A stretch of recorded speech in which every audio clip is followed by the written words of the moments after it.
عامر خان سے میری ملاقات ہوئی، میں نے اس کو کوئی دین کی بات نہیں کی، صرف محبت دی. اب تک اس کے میسج آتے کہ میں زندگی میں کسی سے متاثر نہیں ہوا، تم پہلے آدمی ہو جس سے میں متاثر ہوں. میں نے کوئی جادو کیا، صرف محبت. لوگوں کو محبت دو، قریب ہوں. میں جب گیا بڑی مشکل سے اللہ نے، ملاقات کا کوئی راستہ ہی نہیں تھا، وہ مجھے نہیں جانتا تھا، میں اسے نہیں جانتا تھا، تو کوئی موقع نہیں مل رہا تھا ملاقات کا. تو اللہ نے شاہد آفریدی کو بھیج دیا. شاہد آفریدی اس کی دوستی تھی، ہمارا جو کرکٹر ہے.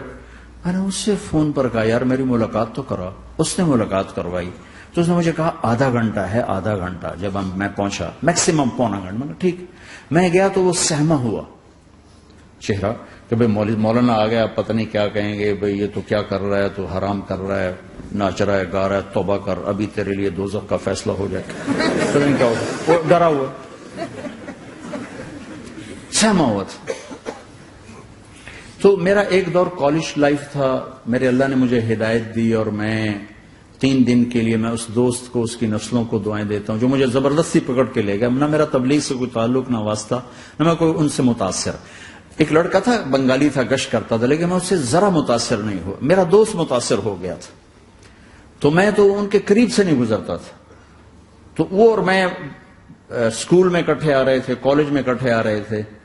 تو وہ متاثر ہوا، وہ 3 دن کے لیے جا رہا تھا. تو مجھے بتائے بغیر میرا ہاتھ پکڑ کے لے گیا، مجھے کام ہے چلو میرے ساتھ. اور میں اس کو انکار نہیں کر سکتا تھا، یہ میرا اس کا تعلق تھا. اب بھی اسی طرح بھائیوں جیسا تعلق. میں اس کا احسان مان، مجھے زبردستی لے گیا. ہمارے پنجابی کی مثال ہے کبے نو لت لگی وہ سیدھا ہو گیا.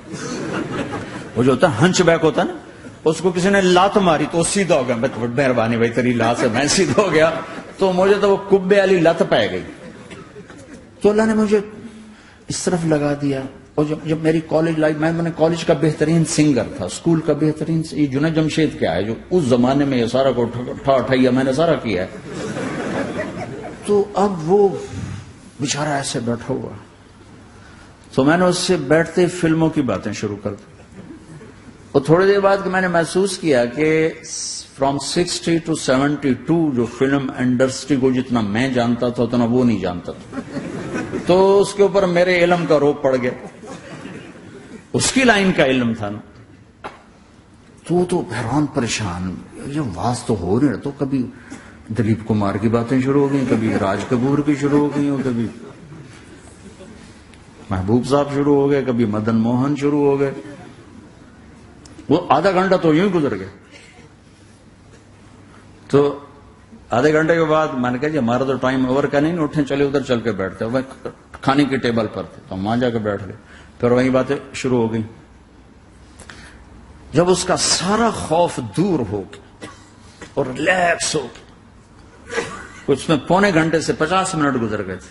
تو پھر میں نے کہا عامر بھائی آپ حج پہ آئے ہیں، اگر آپ اجازت دیں تو آپ کو اپنے نبی کا حج سنو. کہنے لگے ہاں جی ضرور سنائی.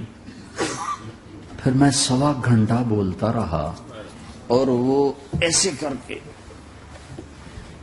یہاں سے وہ یوں نہیں ہوا. 1.25 گھنٹہ ایسے بیٹھ کے یوں سنتا، ہلا نہیں اپنی جگہ سے. لوگ محبت کے بھوکے ہیں، تم فتوے دینا شروع کر دیتے. 2 گھنٹے کی ملاقات کے بعد جب ہم نکلے تو نیچے تک چھوڑنے آیا عامر خان. حج کے بعد میں نے کہا ایک ملاقات اور ہو جائے گا، ضرور ہوگی. پھر اس کا میسج آیا کہ میں مدینے چلا گیا ہوں، معذرت چاہتا ہوں. میں نے کہا میں مدینے آ جاؤں گا. میں مدینے پہلے ہو آیا تھا حج سے پہلے.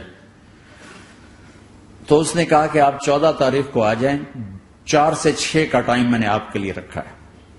تو میں جنید اور ایک اور ساتھی ہم دوبارہ وہاں چلے گئے. 4 بجے 4:15 ہم اس کے ساتھ ہماری سٹنگ شروع ہوئی. 4:15 سے 10:15 تک 6 گھنٹے مسلسل. اور اس کے ماتھے پہ ذرا نشان نہیں آیا کہ میں بور ہو رہا ہوں. اور اس کے بعد ہم اٹھے، اس کا جی نہیں چاہ رہا تھا کہ ہم اٹھ کے چلے جائیں. محبت. پھر ایک امتحان پڑ گیا. میں اجتماع میں تھا ریمنڈ کے پچھلے سال. اس کا میسج آ کہ میری فلم تلاش آ رہی، اس کی کامیابی کی دعا کرو. لے بھائی اے چنگی بڑی. میں کہا اب کیا کروں؟ جواب دینا بھی ضروری، دعا بھی نہیں ہو سکتی، کیا کروں؟ تو جب وہ میسج آیا تو میرے سامنے کوئی 10-12 علماء بیٹھے تھے. میں نے کہا بھائی یہ میسج ہے، اس کا جواب. کہا جی یہ ہمارا فیلڈ نہیں تمہارا ہے، تو ہی جواب دے. میں سارا دن سوچتا رہا، مجھے کوئی جواب سمجھ میں نہیں آیا کہ جان بھی بچ جائے، جواب بھی چلا جائے. پھر اگلا دن بھی گزر گیا، مجھے کچھ سمجھ میں نہیں آیا. میں عصر کا وضو کر رہا تھا، ایک دم اللہ نے ایک مضمون دل میں ڈالا. تو میں نے فوراً بیٹھ کر اس کو میسج کیا کہ عامر بھائی، جو کریٹو ہوتا ہے نا ذہن، یہ اللہ کسی کسی کو دیتا ہے. تخلیقی ذہن یہ اللہ تعالیٰ کسی کسی کو دیتا ہے، ہر ایک کو نہیں دیتا. اور یہ اللہ کی بہت بڑی عطا ہوتی ہے. اور میں نے تمہارے ساتھ جو وقت گزارا اس میں میں نے دیکھا کہ اللہ نے تمہیں تخلیقی ذہن دیا ہے، تم کریٹر ہو. اور جو لوگ اس ٹائپ کے ہوتے ہیں وہ کامیابی ناکامی کی پرواہ نہیں کرتے، وہ اپنے کام سے کام رکھتے ہیں. آپ کا بھائی تو فوراً اس کا میسج آیا، آپ ٹھیک کہہ رہے ہیں، آپ ٹھیک کہہ رہے ہیں. بات ہو گئی. پہ میں تھا ہانگ کانگ، میں نے وہاں سے اس کو میسج کیا.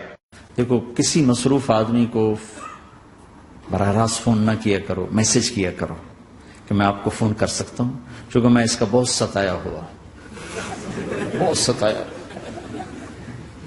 تو میں نے اسے میسج کیا کہ میں طارق جمیل ہانگ کانگ میں آپ کو فون کر سکتا ہوں، میں آپ کو فون کر سکتا ہوں. میں ہمیشہ اسے، اب بھی میرا فون پہ رابطہ ہے، میں پہلے اسے میسج دیتا ہوں میں آپ کو فون کر سکتا ہوں. اگر اس کا جواب نہ ہے پھر میں نہیں کرتا ہوں. کبھی وہ خود کر لیتا ہے، کبھی وہ میسج دے دیتا ہے کال کر لیں. تو تھوڑی دیر بعد اس کا فون آ گیا کہ میں اس وقت دلی میں ہوں، کانفرنس میں تھا، میں نے آپ کا میسج دیکھا تھا، میں اٹھ کے باہر آ گیا ہوں، ابھی آپ سے بات کر کے پھر میں جاؤں گا. تو اسے باتیں کرتے کرتے کہنے لگا آپ کی دعا سے میری فلم کامیاب ہو گئی. میں کہا یا اللہ میں کوئی نہیں پیتی تینوں.